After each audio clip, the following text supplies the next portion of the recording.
Welcome to Buddhaland Podcast. I'm Stacy. Today I'm joined by Father Reginald. Father Reginald Mary Chua is a Chinese-Australian Catholic priest from the Dominican Order.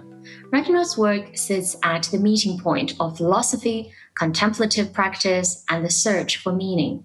In recent years, he has accompanied students' communities as a university chaplain, supporting young adults as they navigate questions of purpose and well-being.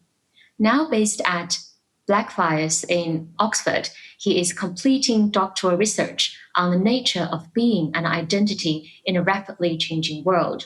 He has interests in Buddhist-Christian dialogue and interfaith conversations, reading novels and listening to the 90s music. Welcome again, Father Reginald. First of all, thank you so much for taking part in our roundtable at the end of last year. It's wonderful to have you back and to have the opportunity to learn more about your personal journey and about Catholicism. Thanks so much, Stacy. It's an honor to be here with you. Yeah, to begin with, you shared that you grew up in a Catholic family, but what first drew you to priesthood? Was there a particular moment, experience, or inner calling that led you to choose this path? Yeah, so actually this is a huge question. And for me, it is really tied up with the moment that I decided to follow God, to say yes to having a relationship with God. And so for me, it was a very, you could say like a tortured kind of question, like, is God real?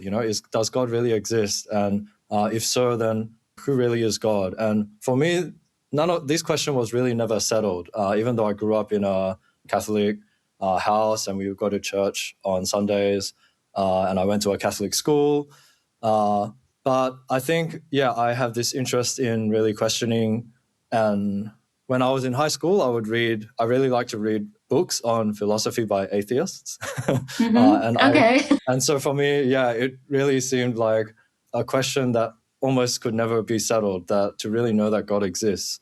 And I really enjoyed going to church because I love the music, and somehow reciting the prayers was calming.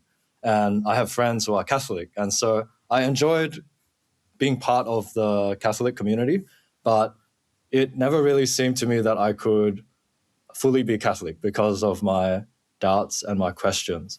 So, I think actually for me, the moment that was a kind of a turning point was I went on a retreat. This was in 2011. I was in my last year of undergrad at uni. And this retreat was, I think I was doing a lot of the same things I used to do. I would just go to the church and enjoy it. But I had all these kind of questions and doubts in my mind, and I never really felt comfortable with, fully committing really to what was involved, in religion.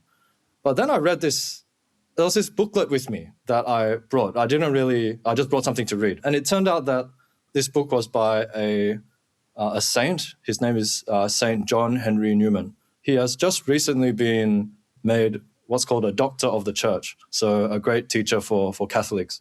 And to my surprise, I was reading this book on this retreat, and it was addressing this question that I exactly had, which is it possible to really commit in a full way to religion if it's not actually certain whether God exists, or if it's not really certain whether the things that is taught by the faith is really true? And what I read in this book is that Newman's perspective is that, well, actually, this is a question about friendship and relationship. And Newman's perspective is that in any relationship, if I ask my friend whether it's possible for me to doubt whether the relationship will continue because I'm not sure about the relationship, that's actually a sign that it's not a good relationship, right?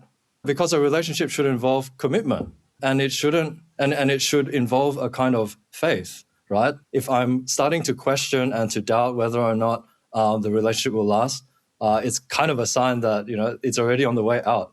And so the kind of invitation that Newman made in this book is not to see the teachings of religion as a kind of imposition that you're not allowed to doubt, you're not allowed to question. But it's rather that if I want to take a step to have a relationship with God, then maybe I should change my perspective and allow myself to say yes in a kind of a wholehearted way to this invitation from God. And the more I thought about it, it was also a very beautiful retreat. This was in Australia, in Sydney, by the way. So I grew up in Australia, and this retreat was like in the countryside in a place called Mulgoa, and there was like kangaroos, and it was very peaceful. And so I would spend the day walking in nature and just sitting down and looking at a very beautiful scenery.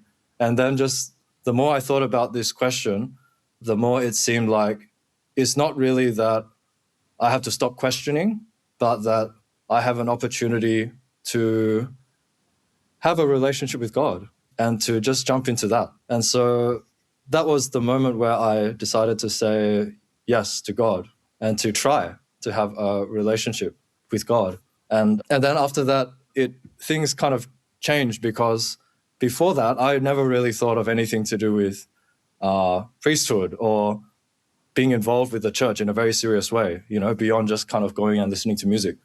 But then after this, because God was someone that now I wanted to really give it a shot, to be friends with God and to let God's love be an important part of my life, then somehow I saw priests in a different way. And then when I would go to church, I would have more questions. And I visited some priests to see how their life is like. And and then it just became more and more attractive. But in a way, I just would have never expected that before this retreat. So I think that retreat was kind of a very big moment in my life when I look back on it. Yeah. So that's a bit about my... does that answer the question? Yeah, it was a bit of a long answer. But It was actually very profound that I think you managed to explain something that is very difficult to explain in life in general. Maybe some people call it leap of faith, but it's not really that accurate. But like this metaphor with any relationship in life, whether it is engaging another person or engaging just life in general, I think we put this doubt in front of us that we actually kind of pushed away our opportunities to really engage. Yeah, I think that's very profound. Maybe for some people it's religious, but I would say it's actually spiritually inspiring for people from all faiths and all cultural backgrounds. I'm still trying to understand it. Yeah, but that's very profound and very enlightening and very touching. Yeah, I really appreciate what you said, because it seems to me that relationships are kind of a matter of faith, and it almost has like a spiritual aspect to it. So even for those of us who don't identify as religious or even spiritual, there is a kind of attitude that we have if we want to take a relationship seriously, that I think it can't just be explained in terms of like reasoning or like rationality, or let's say like calculating, the costs and benefits. Somehow if I want to be committed to list. Exactly, right? Yeah. So somehow that kind of way of thinking, it doesn't really capture what's involved in the relationships that really matter. And somehow that was a kind of turning point for me when I was thinking about spirituality and my Catholic faith, because before that retreat, I had always been thinking about God in this intellectual, calculating way. Like, how do I really know? What is the evidence? Based on that evidence, what will be rational, and so on.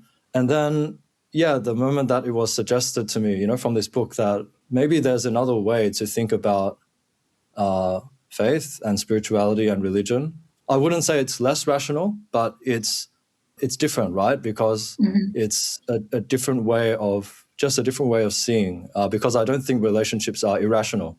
In fact, that's where we have to also use a lot of our rationality to have intelligent relationships. But True. Somehow it was just like the thing that I needed to be able to fit religious questions and spirituality into my life, where before it was like there was just this kind of obstacle. So more than 10 years has passed. Do you think that you have got to know God better? Yeah, that's a good question.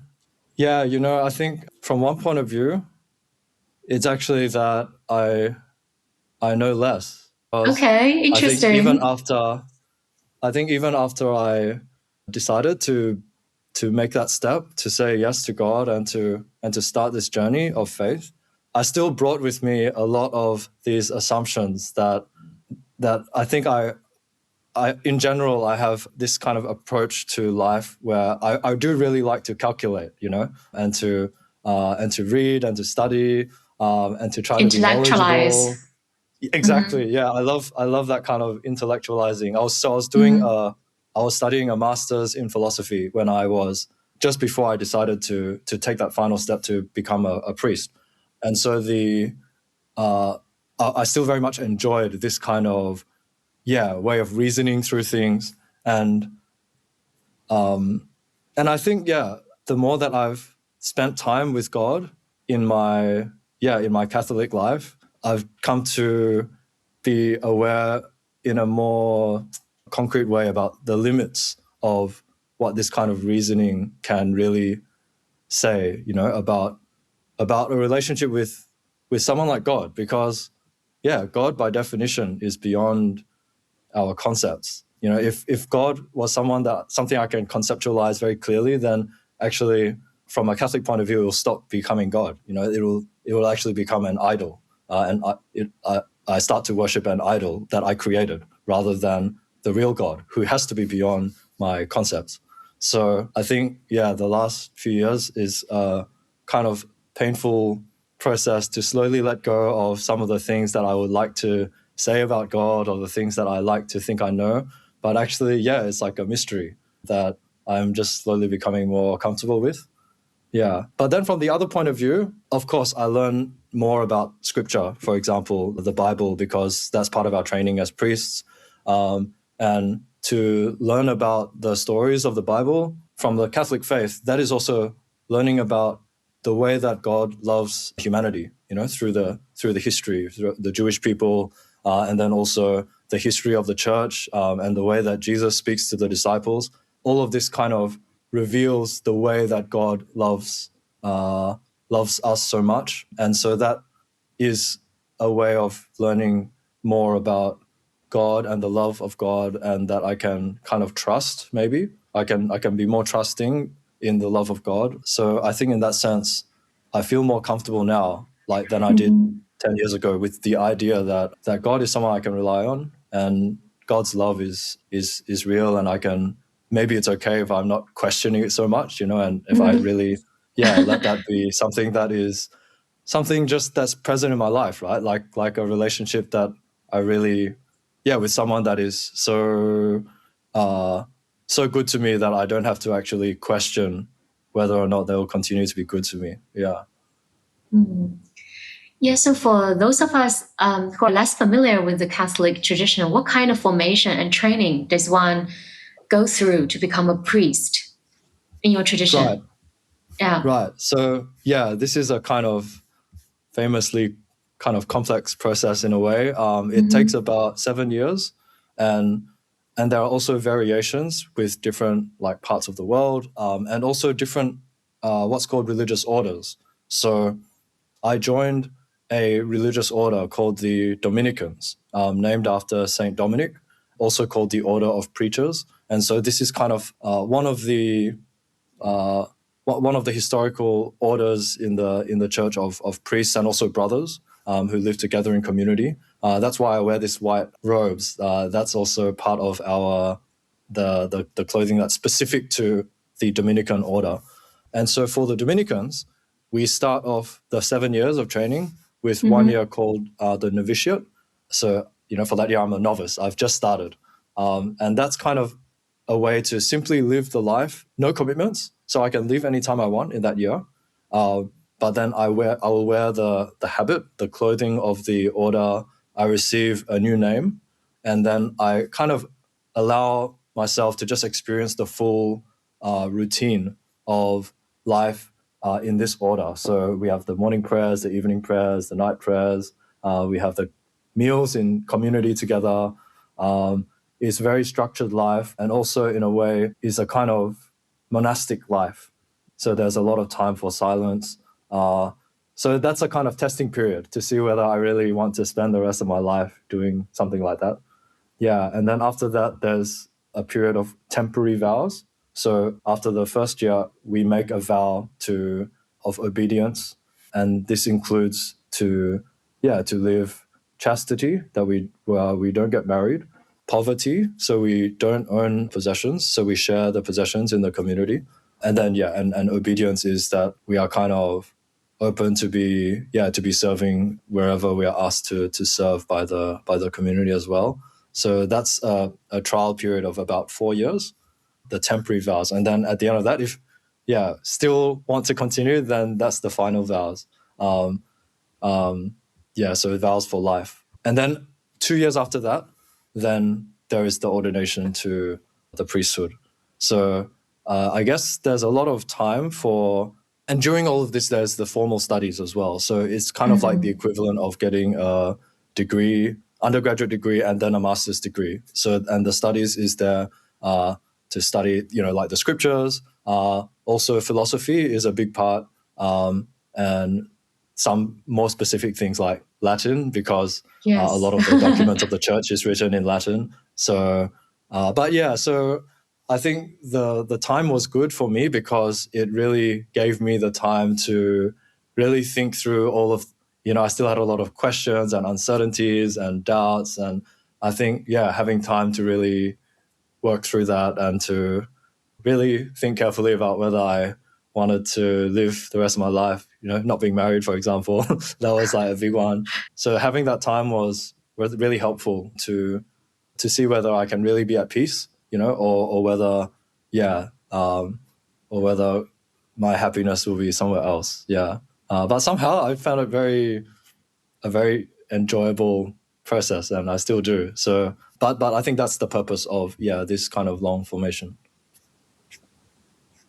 Yeah, it's good that you're giving many years to really think things through. Yeah, I mean, these are all major life decisions. Yeah, it's also similar in the Buddhist tradition.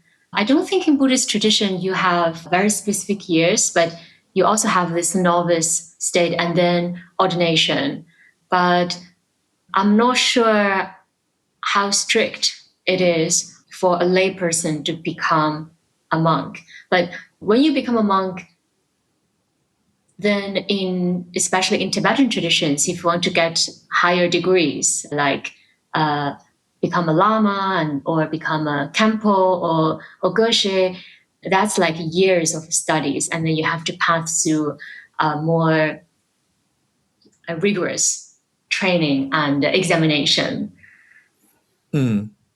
Actually, I think, yes, if we compare this process with some of the Buddhist training, then actually the training for priesthood is very quick because 7 years is actually shorter than I think some of the training for like the geshe, I think. And also within the church, there are some orders where the formation takes longer, up to 12 years or up to 15 years. And so you could also say that my order, the Dominican Order, is, from one point of view, there is a long formation. From another point of view, it's not that long, actually, just only 7 years. But 7 years is pretty long. And I think for Tibetan tradition, geshe is kind of a doctor of the church. So they are held in much higher position. So so I guess the years are quite similar. So in the long history of Catholicism, who has inspired you most? Is there a particular figure or story that continues to shape how you live and think today? I mean, you mentioned this author and doctor of the church. Is there anyone else that you would like to mention?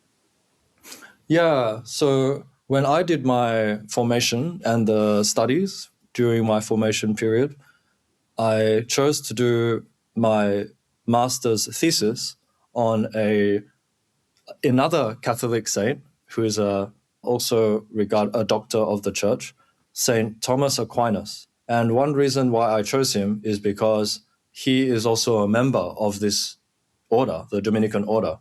And so I was interested to learn more about my own order's tradition. And the more I learned about his life, I found it very inspiring because he, I think you could say he was someone who really cared about to live an authentic life. So he was born in the 13th century in medieval Italy, and his parents were very wealthy. And so they wanted him, well, at that time, most of Italy was Catholic. So they wanted him to actually become like the abbot, the head of this very prestigious monastery. So they had all these plans for him, and they were going to send him to all the best places to get studies, and then they had it all set up for him. But he decided to leave that behind, and he kind of ran away, and then he joined a different order because he did want to live a religious life. But at that time, this Dominican order that I'm now a part of, it had just started, and it was regarded as a kind of not prestigious, kind of a bit questionable. There was nothing good really to say about it. And in fact, maybe it looked like a completely bad decision on the part of, Thomas to join this, to switch orders, as it were. And then his family did all sorts of things to try to change his mind.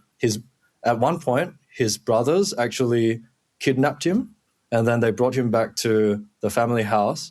And then in order to try to make him change his mind, they brought, according to the story is that they brought a prostitute to the house to try to be with him so that he would maybe get discouraged and then stop thinking about leaving to join this order.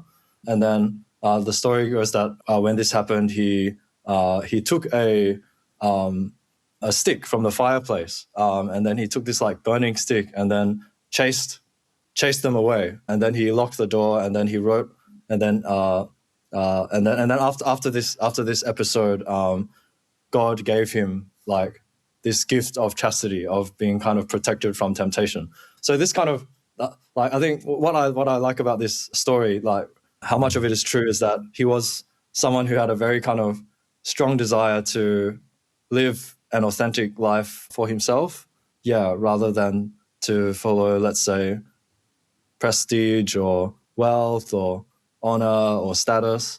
And he was someone, I think, who was really seeking God, and he eventually became a very famous teacher of philosophy and theology, still very influential in the history of Western philosophy. But what I really admire in his life is that he really cared about seeking God and seeking truth, being true to himself, and also being open to the truth wherever it is.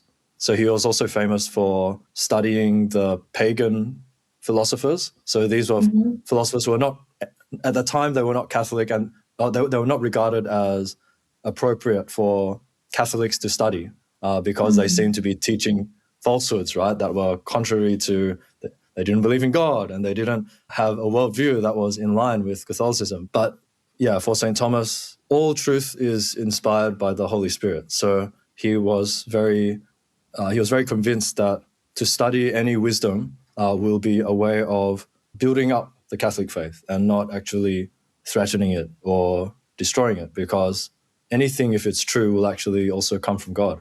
So that's also something that I kind of take as a kind of an inspiration for the way that I want to approach, the study of other faiths, and also being open to the truth wherever it is, and to be open to dialogue and to learning from others. So I see him as a kind of a model, of that within my order. Yes, I can definitely see his influence on you because you do have strong interest in interfaith dialogue. And how did you find your interest in Buddhism? And what drew you into this conversation across traditions?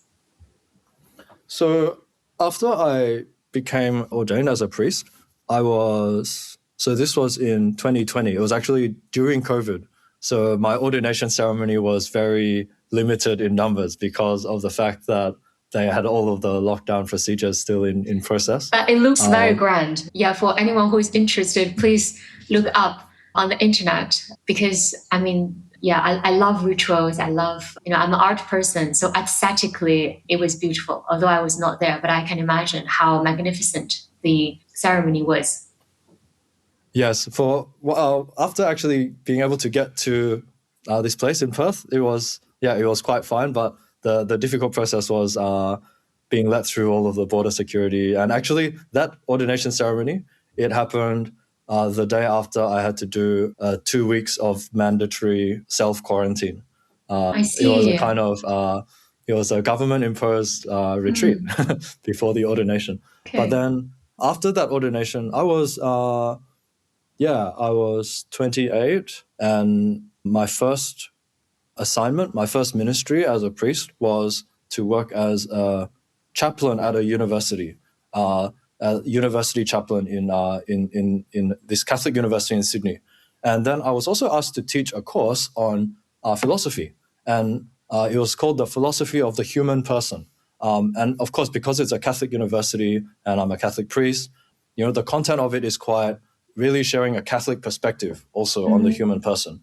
And I decided that it will be useful to introduce 1 week on Buddhism because this will be a good way to diversify the course, but also that from a Catholic point of view, this is also a way to gain a deeper understanding maybe of the Catholic perspective on the human person through this kind of comparison, maybe identifying some contrasts and hopefully some deeper similarities, right? And initially, I think when I tried to teach this week, being completely new to Buddhism, I was very ignorant, and I was also a bit unsure about how to relate, these very different concepts in Buddhism, like emptiness or, the teaching of no self. And it seemed to me actually at the beginning that, this is totally different. It's totally a rejection of the Catholic understanding of the person, because for Catholics, we do have a self. We have an immortal soul, right? We have life after death and so on. And it seemed like maybe Buddhism is the polar opposite of Catholicism. And then, over time, I taught it for 3 years in a row. So then each time I taught it again, I just thought about it more. And then it really challenged me. And I think I came to see more and more that there is more common ground than I realized. And actually, there is many scriptures in the Christian Bible that speak about the false self. And so St. Paul talks about the old self that you actually have to let go of in order to be a Christian. And there is a new self, which is not your current self, which you have to somehow to put on. And so there is actually this process of leaving behind the self, and in some way to reject the self as a prerequisite to be a Christian. So actually there is something very similar that I only started to see more deeply through learning more about the Buddhist understanding of no self. And I think, Jesus himself is very much one of the things he says is that if you want to follow me, you have to deny yourself. And so what does that mean? I think I can start to understand this more through this exposure to the Buddhist teaching, that actually there is so much about the understanding of the self that is just constructed. It's not real. It's actually something that is based on societal attitudes or, my desires, very ego-based desires, lots of things which are not very helpful and not very healthy, and that actually to let go of these is part of the process of reaching a deeper spirituality. So I think it was a process of being exposed to Buddhism initially, with a lot of misunderstandings, but then now I believe that there is a lot to be gained from this dialogue. And now my current research is also I'm doing a PhD in philosophy, and I'm continuing to try to look at some relationship between the Buddhist understanding of identity and the Christian understanding from Saint Thomas Aquinas. So that's my current research.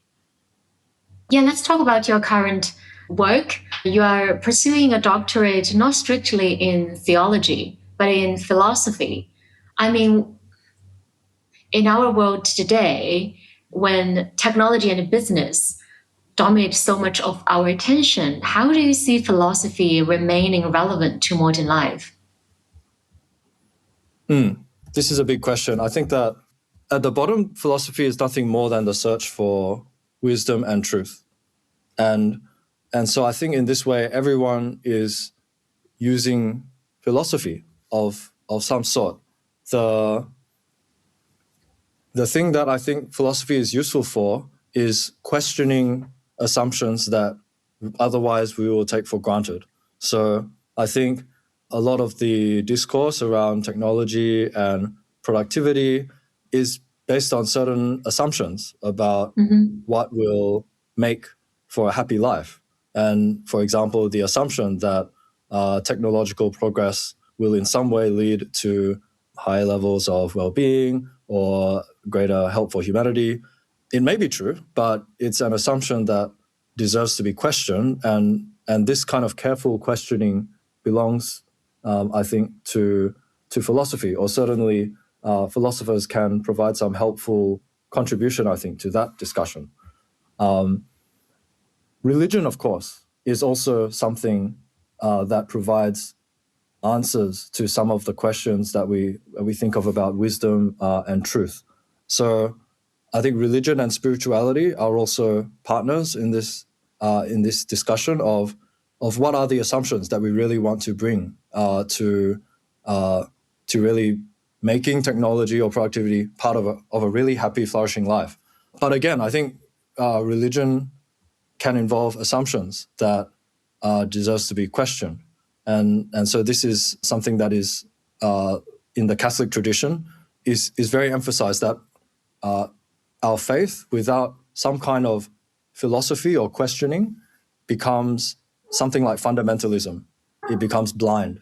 There's this famous, sometimes it's attributed to Einstein, that that religion without science is blind, and then science without religion is lame. We cannot move. And so in some sense, we want to see science and religion as partners rather than as enemies. And I think this is the kind of the Catholic understanding of the usefulness of philosophy, that it's something that can really help us to reach a true faith that's not blind or fundamentalist, and it can also help us to really avoid maybe a fundamentalist approach to certain attitudes about technology and productivity as well. So that ultimately, and the current Pope Leo XIV actually is very has been a theme of his recent messages, that however we use AI, for example, and however we invest in AI, we have to see it as subordinated to the human person, rather than to see our humanity as subordinate to technology or AI. And I think that's a very humane way to think about how to approach some of these questions. Yes, I totally agree. I think the religious figures and philosophers are not superstars of our society anymore. I mean, they used to enjoy more respect and attention. But recently, the technologists and the business leaders, they have more say or influence on our society, which is quite dangerous. This is actually the time that we need to look into religion, different spiritual traditions, and philosophy to guide the journey of our humans. Yeah. Yeah, if anything, just as a way to really have a open and critical perspective, on I think there's a I don't know about you, but yeah, sometimes when I'm like consuming the news or media, you can kind of feel like there's just some of these inevitable kind of this inevitable progress of technology and the need to jump on the AI bandwagon, and there's this kind of like almost a kind of a pressure, and it can be helpful to, I think, to have some of these other perspectives as a way of also stepping back and being more reflective, more detached, and of course, also with a critical perspective to allow faith perspectives to contribute to the conversation. Yeah, and also for the individuals to really contemplate on our humanness and humanity. Because I think a lot of people, they don't think about it. People seem to be overwhelmed with technological advancement and AI. And many people were kind of convinced that, okay, this is kind of the end for us, because AI is going to take over everything, which is not true. Yeah, we need to have more confidence in humanness and humanity. And I think it's also the other way around. So this kind of dialogue, I think, can potentially change also, for example, our Catholic understanding of the human person. And there's one big question about at what point would we regard AI as being sentient or being intelligent or perhaps even having personhood and having a dignity that should be protected if it comes to that. And again, that's a kind of an open question, and I think a very useful tradition from which to think about those sorts of questions is the Catholic tradition, because in some ways the very notion of a person in the Western tradition comes from theology, from the understanding of the persons of the Trinity, and so the notion of a person has a kind of a divine origin, and being aware of that also I think is helpful in kind of thinking about questions like, for example, in what way or when would we want to regard AI agents as persons, right? So I think the conversation is two ways, and I don't think it's settled. It's a very good question. I think that's part of what is involved in using AI in a humane way and not in a kind of heartless kind of way. Mm. Yeah, that's very thought-provoking. Yeah, I'm sure not the that conversation. I have any answers, but just I only have questions, not answers. Yeah, I think no one has the answer now, and I think we need more conversations and discussions. Yeah, this is definitely something that Buddhaland wants to contribute on. I've been talking to academics and religious leaders, and I think we need to have more dialogues on this from a religious perspective, from a philosophical perspective, from academic perspectives, from the perspective of technologists. These are very important questions that needs to be addressed and discussed and explored. Let's go back to yourself. In Buddhism, there's often a clear distinction between monastics and lay people.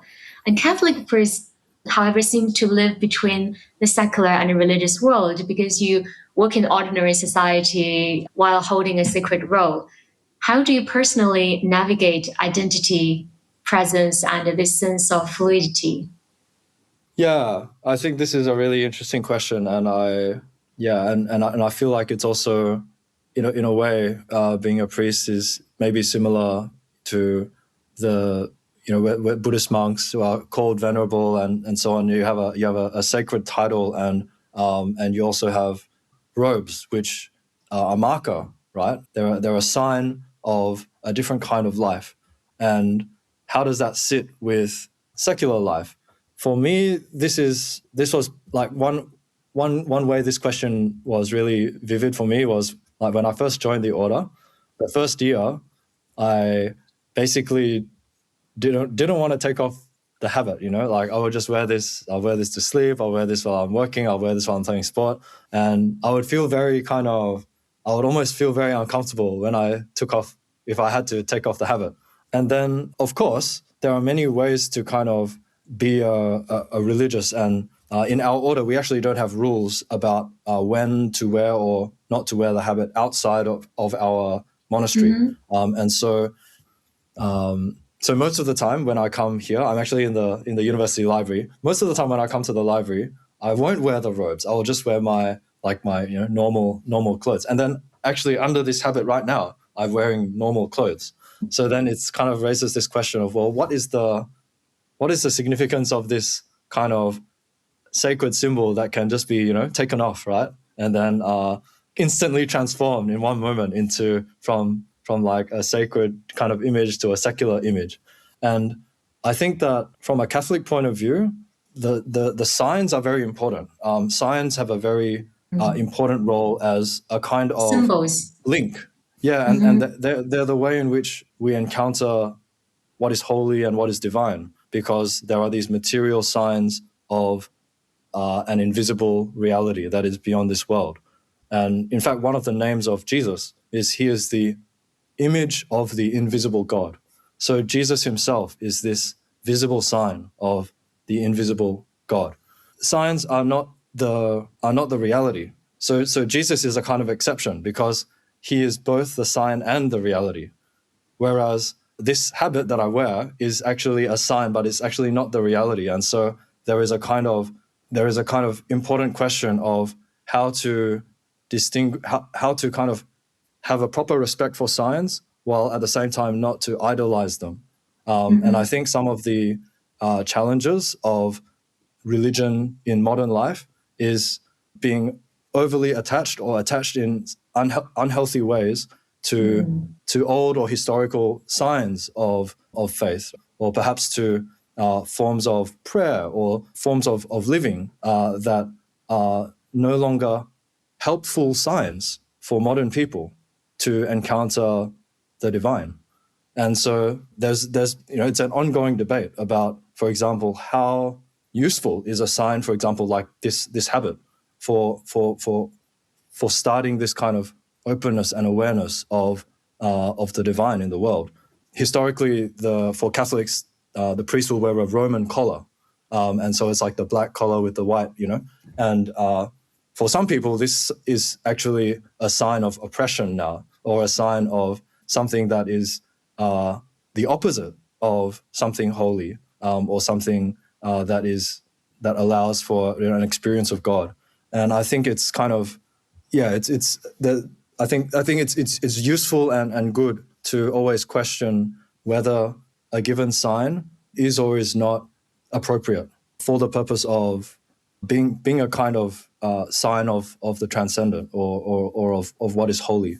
So the churches, for Catholics, we understand the church as it's kind of the sign par excellence. It's the greatest sign of God, because we, the people of God, are the bride of Christ. We have given our lives and we are following Christ. And to see someone following God is perhaps the greatest sign of having an experience of God. To meet a friend or someone who themselves is very much attuned or seeking God.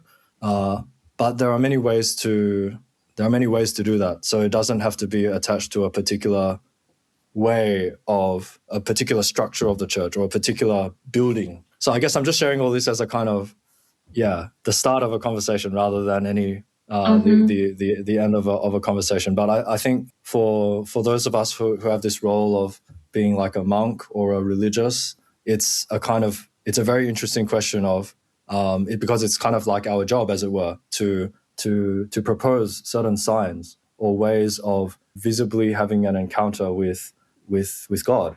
or with the sacred. And so maybe we're also at a point where we are modernizing so much that actually ancient symbols are now becoming more powerful than modern symbols.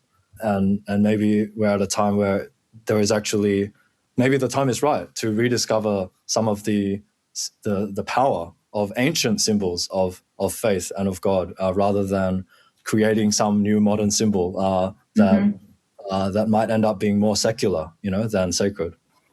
Yeah, I definitely prefer ancient symbols and ancient traditions. I also like innovation, but I think there's just so much in the past that we can draw inspiration on, and that actually helps us to innovate better. But from your sharing, it just seems that you are very steadfast on your path, that you don't really feel kind of conflicted, because I've talked to some monastics. Sometimes they feel that they're not sure whether they're doing, how to say it. They're not sure whether they are a good monastic or they are getting a bit more secular. Yeah. Or maybe it's difficult for them to find the balance between the two. Yeah. But it sounds like you don't have the problem. Well, I certainly don't think I'm I'm not like an example of the best monastic, that's for sure. If you ever come and visit our community in Oxford, actually there are some students who come to our church and then they'll say, oh, well, Father Reg, I didn't see you at the morning prayer this morning. Like, is anything wrong? Like, and then I had to say, well, actually, I slept in. That was Really? that doesn't happen that often, but it did happen. Okay, yeah, it happens. It can happen to anyone. Yeah. Yeah, but I do think that at the end of the day, from a Catholic perspective, there are so many different ways of life, and I think one thing that perhaps that Buddhists and Catholics can agree is that like one of the biggest goals of life is to find a kind of flourishing and happiness that involves letting go of suffering, right? We don't want to create needless suffering for ourselves in life. And so I think that's also how we discern, for those of us who are trying to figure out where, what religion should I choose? What if I want to, should I try this monastic life or to get married, or what partner do I like? All of these questions, ultimately underlying it is the question of how can I find this flourishing and this happiness?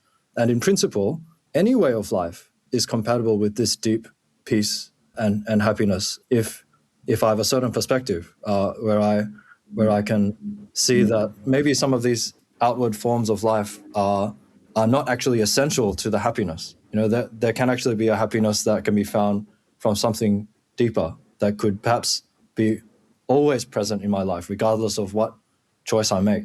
And if that's possible, then let's say if God can actually offer that to me, then it answers some of those questions, But a big part of it is also just being aware of what my kind of personality is like, and being realistic. Do I really, am I really living this life for the right reasons? And, am I, is there anything I'm just kind of like in denial about? Things like that. And I think it's normal to go through lots of changes in life as well. So, I think that's all part of the mystery of how God has created us. Yeah, life is a kind of unpredictable journey. But for some people, it seems like there can be a special kind of peace that comes from a certain kind of stable relationship with God that's lived in monasteries, right? It's definitely not for everyone. But when I meet people who are some people who live in these monasteries, like a lot of the brothers in my community, they really seem to be quite happy. And that's one of the things that drew me to this life. And if there wasn't this happiness, then that would have been a sign for me as well that God maybe is calling me to a different path, and that's also fine.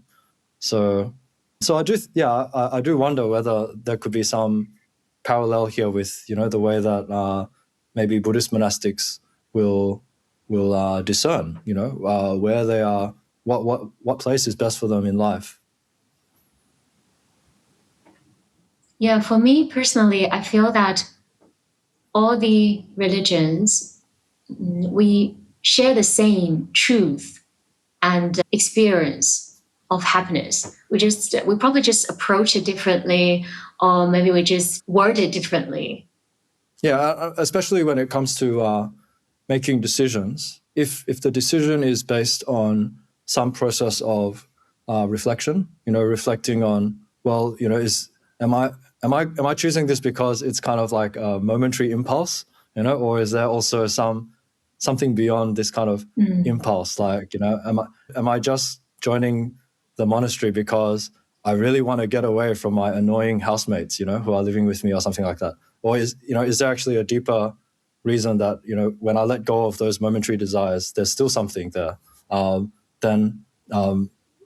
This kind of process of letting go of momentary desires that are perhaps less reflective and being open to a deeper calling, I think maybe that's something that is shared, right? That in every faith there's this kind of goal of moving beyond illusory kind of desires and really seeking something deeper. Yeah, I think it is true for Buddhist practices as well. People decided to become a monk or nun because they truly believe that this is how they can find the truth and also reach enlightenment. Because you basically dedicate all your time and attention on this practice. But as for lay people, of course, we're more distracted because we have very practical concerns. We need to think about making money, making a name, achieving success. Then we're kind of, it's very easy to drift away from the goal of attaining enlightenment and liberation.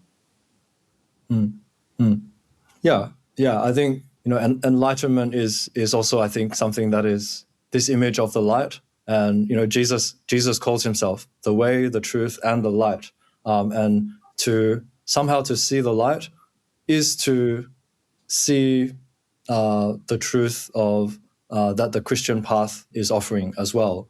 And there's a once I've left behind some of these kind of illusions, let's say of prestige or wealth or status or power or some kind of momentary happiness, well then, what is left? So from a Christian perspective, there will be a relationship with God, but this is a kind of a paradox because God is unnameable, and so there's something very true about the Buddhist perspective that maybe there's something that can't be named here and shouldn't be named, and so and this is, I think, a valid critique of Christianity, that in some ways Christianity is this paradox because we want to give names to the unnameable and we want to give names to something that is beyond what we can name, and for us, it's not that we are trying to do it, it's that for us, our faith is that God is the one who has given this to us, not us who try to give it to God. But still, it's a paradox that, and so maybe that's one of the the questions that I also want to learn about from Buddhism, about how to be humble about the use of language, and in what way to really speak about this truth of God, but in a way that doesn't overstep the boundaries of human limitations. But I think, setting aside these kind of differences of language, it does seem very, this is something that many Christian monastics pointed out, that like Thomas Merton was a Benedictine monk, a Trappist monk, who he saw a lot of similarities between the life of Buddhist monks and the life of Catholic monks. There is a kind of living in the presence of something unnameable, that is also holy and divine. And then the question is, is it possible to name this or not? Yeah, actually, light is also very important in Buddhism. Yeah, I think it kind of symbolizes the presence of enlightenment and Buddhahood. Yeah, so we just share so much similarities. And I look forward to reading your research soon. Okay, so the last question.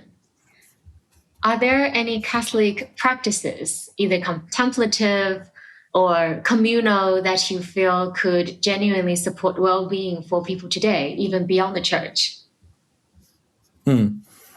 So just given what I shared earlier, I think it could be useful to just say a bit about retreats, because, as I said, a retreat was something that was very instrumental in my life. And it was instrumental for me because it gave me the space to allow certain desires of my heart that were not really apparent to me before that to come to the surface.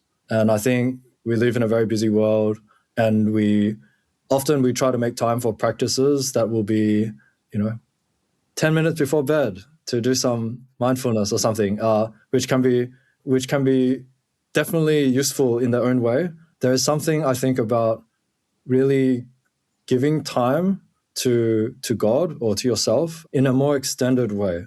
Let's say 2 or 3 days, or maybe a week, and to allow that to be a time to really rest. Usually the first day of the retreat is just catching up on sleep, and you miss the first talk because you're just so tired, but you needed to actually catch up on, all of the overwork and, being exhausted. And then hopefully being in a beautiful place where nature can also rejuvenate your body. Like for me, seeing the kangaroos, in this place in Sydney, and then to be really open to the voice of God, and God speaks through our heart. It's not just an external. It's not like a voice coming from heaven, but through the still small voice of the heart that is perhaps often kind of clouded over by these other more noisy pressures of life. So if I don't give time to actually let God speak, then if I don't put myself in this space that is open enough and generous enough to actually let that voice of God speak, then it will, I could go through how much further could I have gone through my life without ever being attentive to that voice, which maybe was always there, but I just never decided to give God that opportunity to really speak. And I never really decided to intentionally try to listen to God. So I think something like a retreat, like a long retreat, at least a weekend or more, you can do it for all sorts of reasons. But one reason, which I think is very valid, is to be open to letting God speak in my life, or letting something sacred speak into my life that might require this kind of intentional space. That was beautiful, Father Reginald. You definitely live an authentic life, and I'm truly grateful for your time and presence. Thank you for listening to Buddhaland Podcast. Wherever you are in the world, I'm grateful that you showed up. Until next time. Thank you so much.